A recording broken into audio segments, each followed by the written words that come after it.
My name is Barry Byer. I'm a physician in Falls Church, Virginia. Since 1998, I have annually led a surgical team from the Washington metropolitan area to Honduras. The surgical team typically has 30 members, 4 to 6 surgeons, 5 anesthesia professionals, and 20 support personnel. We are now focusing our surgery on pediatric eye and urologic cases, which of course are extremely impactful.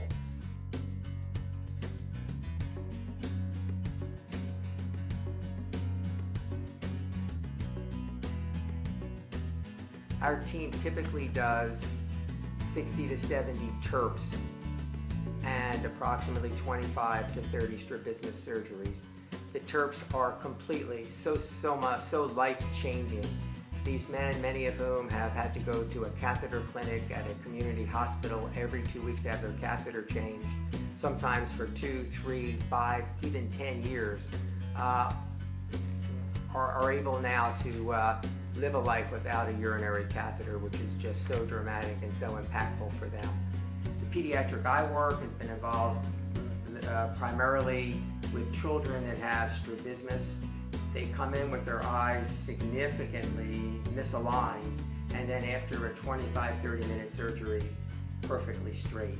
So you can imagine the impact that has long term. I got started in global medical missions after returning from a church mission trip to Russia in the early 90s. At that time, I saw a tremendous need in people that really didn't have access to care, came back to the United States and really looked for opportunities in Central America where I could take a team and we could hopefully have an impact on these people's lives.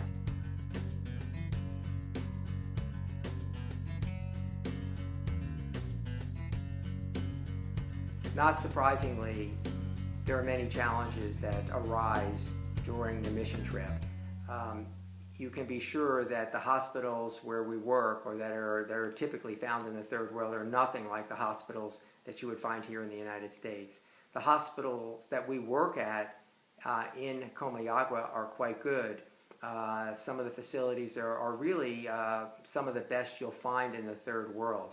But from time to time, there could be a problem with not having enough supplies or the exact equipment.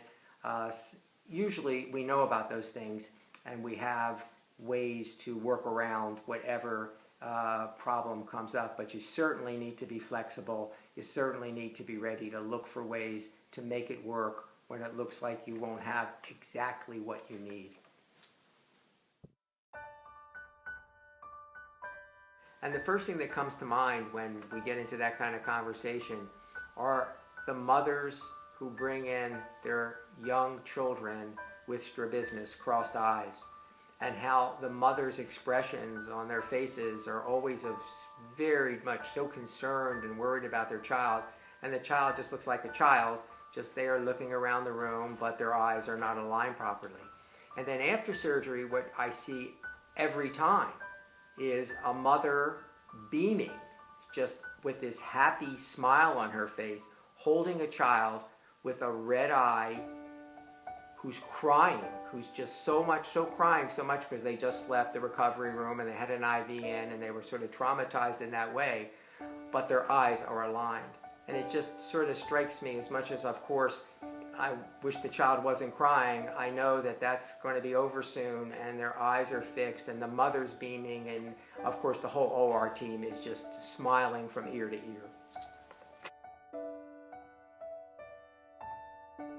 For me personally, my wife and my son, who's now a surgery resident, have been on the trip numerous times and worked side by side with me. They've been, as have my friends and other family members, been extremely supportive. And I'm very proud of him. He works hard all year round to coordinate what needs to be done so that this team is very effective in the field and is able to provide much needed surgical procedures to people who otherwise have no access to these surgeries.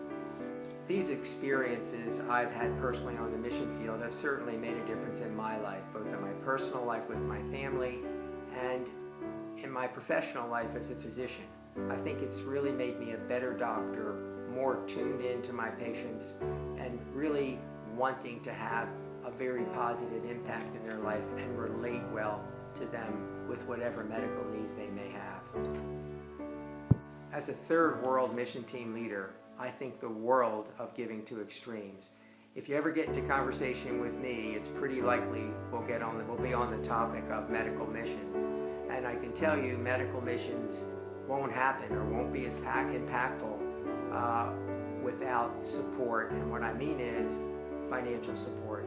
The financial support that comes in that is encouraged and organized by Giving to Extremes really makes a huge difference for the medical mission team leaders who are trying to purchase all of the supplies and equipment that they might need to really do the best possible job on the mission field. I feel like the luckiest person in the world. I love third world missions. I love the team. I just love the whole experience. I think a lot of people who go on their first mission trip, or many people, they really get the bug. And I'll put bug in quote in that they come back year after year. We have a tremendous percentage of our team returning year after year so that they can once again provide these special services to people who really need them.